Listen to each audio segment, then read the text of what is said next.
¿Te interesa la justicia ambiental y la ciencia? Este es tu espacio. En cada episodio conversaremos sobre casos, sentencias y temas relevantes para el derecho ambiental y la ciencia. Síguenos en nuestras redes y acompáñanos en este recorrido. Aquí comienza Ambiente y Jurisdicción, el podcast del Primer Tribunal Ambiental. ¿Cómo están? Bienvenidos a una nueva edición de Ambiente y Jurisdicción, el podcast del Primer Tribunal Ambiental. En esta oportunidad nos encontramos en la región de Atacama, particularmente en Copiapó, donde tenemos a una importante entrevistada. Hablamos de la profesora Pía Moscoso Restovich, académica de la Universidad de Atacama y una de las voces relevantes en el estudio de derecho minero, derecho de los recursos naturales y la responsabilidad internacional por daño ambiental. La profesora Moscoso es abogada, magíster en Derecho de Minas y doctora en Derecho Internacional por la Universidad Complutense de Madrid. Su trayectoria académica se ha desarrollado especialmente en torno al derecho minero, las aguas, el medio ambiente, la responsabilidad civil internacional y los conflictos ambientales transfronterizos, algunos de los temas que queremos tocar hoy con la profesora Moscoso. Profesora, muchas gracias por su tiempo y bienvenida. Muchas gracias a ustedes por esta cordial invitación y feliz de salir en el podcast. Vamos a partir primero desde su trayectoria y toda esta labor tan importante que ha realizado la región de Atacama, profesora Moscoso, en derecho minero particularmente, recursos naturales. ¿Cómo se cruzan estas áreas en los conflictos ambientales que vemos actualmente? Bien, bueno, es una excelente pregunta. Cuando estudiamos en la universidad el derecho minero parece que es un derecho muy patrimonial, que es un derecho que se refiere a un insólido que se encuentra bajo la tierra, que en un minuto va a alumbrar y que luego se va a explotar. Sin embargo, en esas fases y en todas ellas interviene el medio ambiente, por supuesto, porque es una actividad económica más. Es la más importante, probablemente la que mayor riesgo ambiental puede involucrar y en la cual Chile también ha suscrito importantes tratados internacionales. Además, es la que mayor inversión extranjera reúne, una alta cientificidad y desarrollo de tecnología. Tenemos luego la suscripción de estándares internacionales que se aplican a nuestras empresas mineras. Por lo tanto, estamos en Chile insertos en el mundo internacional de la mejor forma posible, pero también tenemos que ponernos al día en términos de conservación y de protección del patrimonio ambiental. Profesora Moscoso, estamos en la región de Atacama, una región también minera por excelencia. ¿Se comprende quizás de manera distinta la relación entre minería, territorio y medio ambiente? Existe claramente un conflicto que ha dado lugar a un concepto que se acuña en nuestros territorios, que es la zona de sacrificio. Es un dolor que se tiene en muchas comunas del norte del país, porque nuestros territorios se encuentran en esa paradoja de la riqueza y de la abundancia que dan nuestras riquezas naturales, pero por otro lado, a veces un abandono, por otro lado, una falta de inversión y, lo más importante, de una tecnología y de una ciencia que no necesariamente está al servicio de, por ejemplo, una mayor disponibilidad de recursos hídricos o de una mayor y mejor protección del patrimonio ambiental o de nuestros recursos y patrimonios paleontológicos y antropológicos. Entonces, cuesta un poco observar este desarrollo y estos dos mundos de la sustentabilidad y de la sostenibilidad en una sola área. Creo que en Atacama y en general en todo el desierto, en su extremo borde, y nosotros que estamos en la frontera sur del desierto de Atacama, somos testigos de eso. Históricamente nuestros pueblos, changos, dieguitas, atacamitas, etnia atacameña, han sido mineros. Por lo tanto, tenemos una perspectiva del mundo, una historia que recuperar y que valorar, que está en nuestros genes, que se expresa incluso en nuestras manifestaciones culturales, en nuestras fiestas religiosas y en la forma como nos aproximamos a la realidad. Pero por otro lado también cerca del 10 al 15% del Producto Interno Bruto depende de la inversión extranjera y por lo tanto de esa respuesta que como territorio damos a una gran presión para la exploración y explotación de nuestros recursos. Digo nuestros porque le pertenecen al Estado de Chile, a las comunidades, a los pueblos originarios, pero también a los titulares de concesiones mineras. Entonces hemos desarrollado como país en estos 40 años desde la dictación de la Ley Orgánica Constitucional de Concesiones Mineras desde la entrada en vigencia de la Constitución Política y del Código de Minería, una enorme labor de certeza que nos ha posicionado en la región como uno de los países más serios, pero que aún tiene que seguir avanzando en la protección ambiental y en, ¿por qué no?, el mejor estándar para hoy, para el Chile de hoy, sin comprometer las futuras generaciones. Esperamos que ese trabajo, que es evolutivo, siga desarrollándose de la mejor forma posible. Creemos que podemos mejorarlo no solo con ciencia y tecnología, sino con acuerdos, con un nuevo pacta sunt servanda, con una nueva forma de abordar la realidad en la cual el otro es un legítimo yo. Y por lo tanto podemos dialogar, no digo negociar, sino ponernos de acuerdo en unas bases ya no competitivas, sino colaborativas y en base a una realidad. Y es que vivimos en el desierto. Y en el desierto no existe el paradigma de la abundancia, sino de la escasez y de los tesoros. Así que en esa realidad nos manejamos. El derecho está al servicio, por supuesto, de esta realidad. El derecho es un mero marco de acuerdo en el cual encontraremos la verdad y la forma para poder relacionarlos. Profesora, usted hablaba de estos acuerdos. ¿Cómo se avanza en esto? En no negociar, sino que dialogar y llegar a estos acuerdos más colaborativos. Sí, lo más importante es que las personas que intervienen en el territorio y que tienen una labor, no sea decisoria, pero también cultural, de desarrollo, todos aquellos que de alguna forma representan en su historia o en el sueño un nuevo deal, puedan participar. Un acuerdo colaborativo no es competitivo. En un acuerdo colaborativo no hay una ambición por el poder, sino la posibilidad de que cada uno ocupe una situación estratégica para poder aportar con el desarrollo territorial. Cuando partimos de esa base, nos damos cuenta de que nuestros intereses pueden ser integrados unos en los otros y por lo tanto fines comunes como la protección del patrimonio, como el bienestar de la comunidad, son intereses no solo de unos pocos, sino son el interés de todos. Creo que las empresas que vienen a Chile a visitarnos también lo pueden entender, en sus países de origen es así.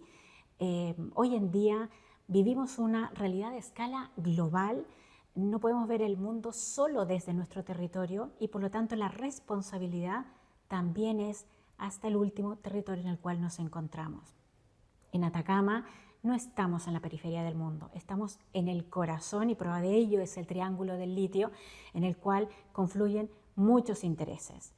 Pero estos intereses a su vez reflejan singularidades, dirían los biólogos, que nos hacen revalorizar lo que somos, lo que tenemos y cómo nos vamos a poner de acuerdo. Así que por supuesto que estamos en desarrollo.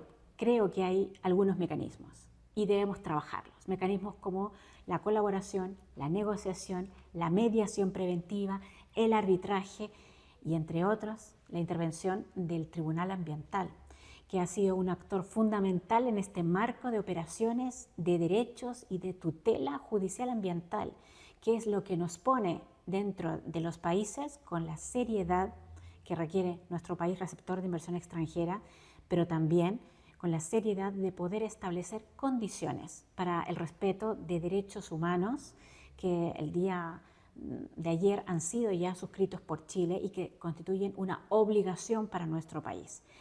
Podemos establecer una pauta de colaboración incluso internacional con Perú, con Bolivia y con Argentina, porque el medio ambiente no establece diferencias, porque no nos vamos a encontrar solamente en La Haya para debatir si un río es o no internacional o donde llega una frontera, porque el medio ambiente nos obliga a trabajar con evaluaciones ambientales estratégicas, no solo de políticas nacionales, sino también internacionales. Por eso es que hoy en día, con mayor razón, es necesario un diálogo, una escucha atenta, pero el trabajo de profesionales en la solución de los conflictos y no solamente en el diagnóstico, en estos dolores que durante bastante tiempo ya hemos sufrido. Doctora Moscoso, ¿por qué resulta importante estudiar el derecho minero no solo de una perspectiva productiva, sino también ambiental, territorial y también institucional? Bueno, es una maravillosa pregunta. Siempre me encuentro con las empresas, con la gerencia ambiental, con la gerencia de propiedad o con la gerencia de proyectos. Ahí está la gerencia de exploración, la gerencia de exportación, y resulta que ese modelo mecanicista tiene algunas falencias. Claramente, la perspectiva ambiental no puede ser reducido solo a una dimensión en un proyecto. Es la condición. Y en este sentido, para el derecho, sea el derecho minero como el derecho ambiental, no existen compartimentos estancos que no sean dialogantes unos con otros. Desde la determinación de la concesión minera, sus límites, la aplicación de geodesia para poder establecer referenciación, y luego cómo se puede explotar un recurso natural, pasa por reconocer derechos, pero también obligaciones. Uno de los avances más importantes del derecho ambiental se relaciona a los principios que como humanidad nos hemos puesto de acuerdo. Principios como el precautorio, como el preventivo, el contaminador pagador, el de la responsabilidad y la soberanía de los recursos naturales son algunos, pocos de los cerca de 15 que ha catastrado el Tribunal Ambiental en Chile. Principios, por lo tanto, que ilustran no solo al Tribunal Ambiental, ilustran la actuación de un país en el diseño de sus políticas, en la formulación de sus proyectos, en la formación del capital y del talento humano. De modo tal que los principios no solo son herramientas interpretativas, son herramientas para valorar nuestra realidad y para conformarla, pero es necesario, por supuesto, seguir avanzando en que esto se cumpla. Ahora quería ir a otro ámbito donde se maneja muy bien, profesora Moscoso, que es la minería, el agua y la protección ambiental. Y es, por ejemplo, partir por cómo describiría hoy usted la relación entre el desarrollo de la minería y la protección del medio ambiente en nuestro país. Bien. La actividad minera debe cruzar aproximadamente más de 1000 autorizaciones de organismos con competencia ambiental. Cada proyecto está muy regulado. Es una regulación de naturaleza administrativa y por lo tanto la actividad minera debe relacionarse con el Estado, porque es el Estado el que establece las normas que deben cumplirse en la actividad productiva. Es el Estado el que establece discrecionalmente cuáles son las pautas que debe cumplir cualquier actividad productiva. Y digo actividad minera porque el Estado también desarrolla actividad minera, por ejemplo, con las empresas del Estado, Codelco, Enami y otras a las que tenga participación. Luego, es la actividad minera la que está profundamente regulada desde la perspectiva administrativa y con connotación ambiental. Pero eso no es suficiente. A la actividad minera le toca ser receptora de una alta responsabilidad, que es la tutela de los derechos ambientales y de los derechos humanos. Esto parece que está un poco lejos de una actividad exclusivamente económica o lucrativa, y no es así. Hay experiencias maravillosas en Canadá de empresas mineras que están explotando en África, de modo tal que los tribunales canadienses, en concreto los de British Columbia, se han reconocido competentes para conocer de cuestiones de derechos humanos ocurridos en África. Tal vez algunos países de África, en este caso en concreto del que estoy hablando es Eritrea, no es el mayor paradigma de tutela de derechos fundamentales, podría ser. Se han cuestionado incluso el trabajo infantil y otros temas. Sin embargo, no ha sido Eritrea quien ha resuelto la verdadera internacionalización de un estándar de derechos humanos, sino que fue Canadá, asumiendo la responsabilidad del origen de la financiación y de la casa matriz de una empresa que estaba explotando en Eritrea. Y esto simplemente habla de un compromiso de estándares internacionales a escala global, que son evaluables en organismos internacionales como la OCDE y que el día de mañana significan un círculo virtuoso en estados como Eritrea. En Chile no estamos muy lejos de esto, porque esperaríamos aplicar estándares de protección ambiental como hoy en día se exigen en relacionamiento comunitario, por ejemplo, en países como Canadá.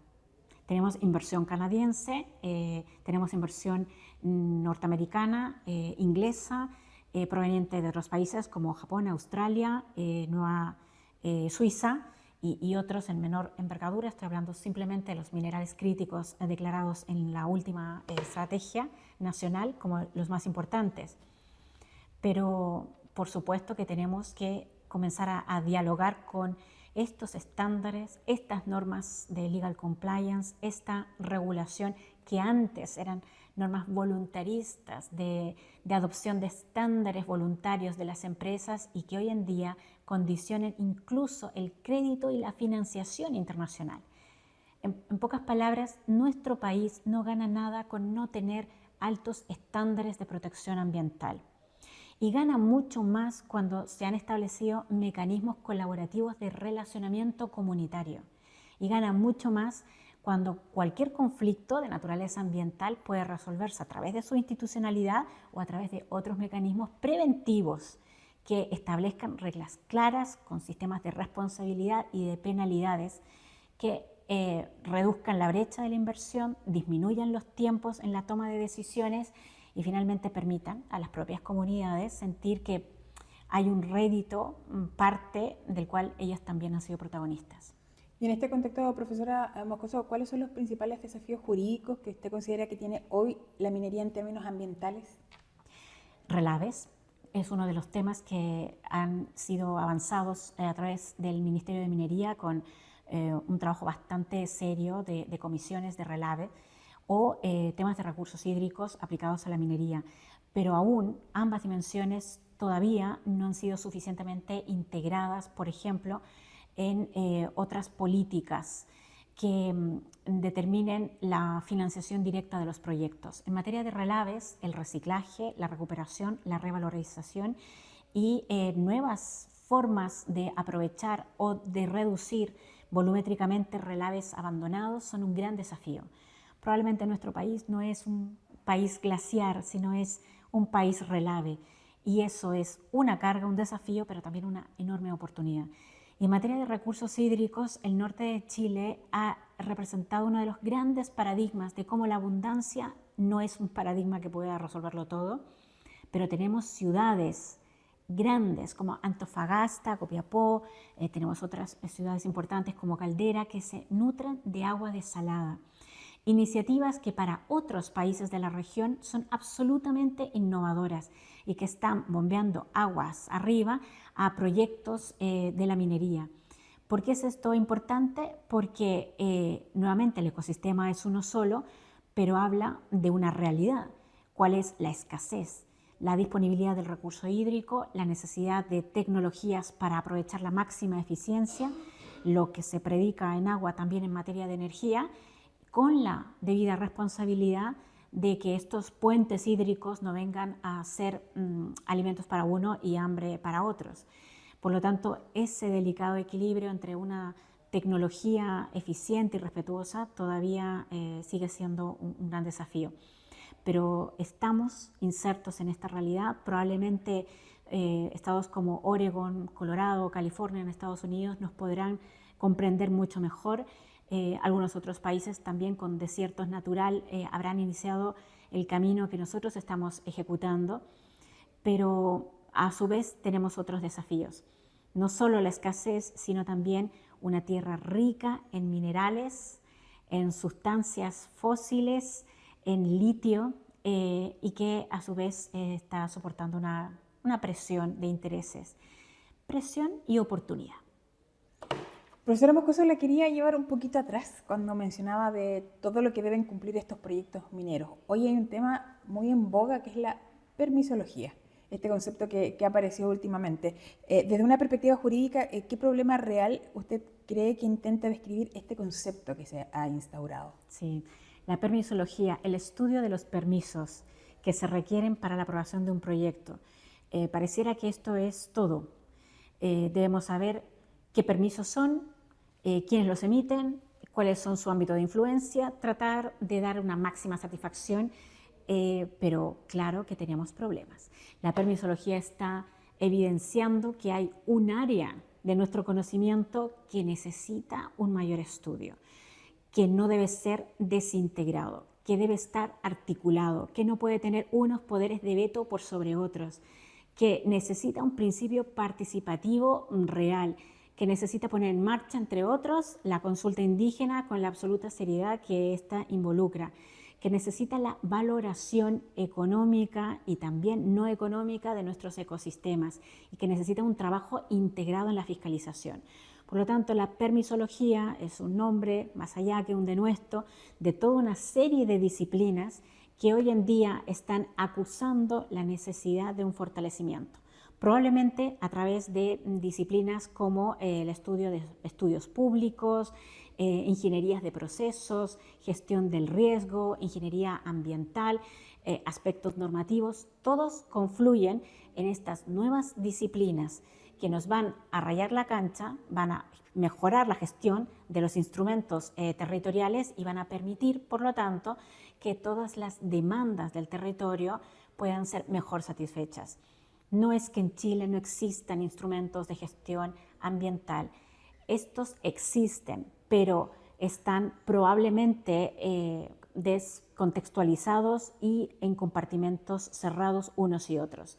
Y los tribunales han acusado esa observación, por lo tanto la permisología está tratando de responder lo que en su minuto fue una ventanilla única, hoy en día descartada, un fast track hoy en día descartado. ¿Qué es entonces la permisología? Es la necesidad de coordinación pública de alto nivel. ¿Y cómo logramos esa coordinación? De tener evaluaciones eficientes de los proyectos, pero también que cumplan las exigencias ambientales. Sí. En Chile tenemos organismos públicos y administrativos que se reúnen periódicamente tanto para aprobar los estudios de impacto ambiental, que es el instrumento de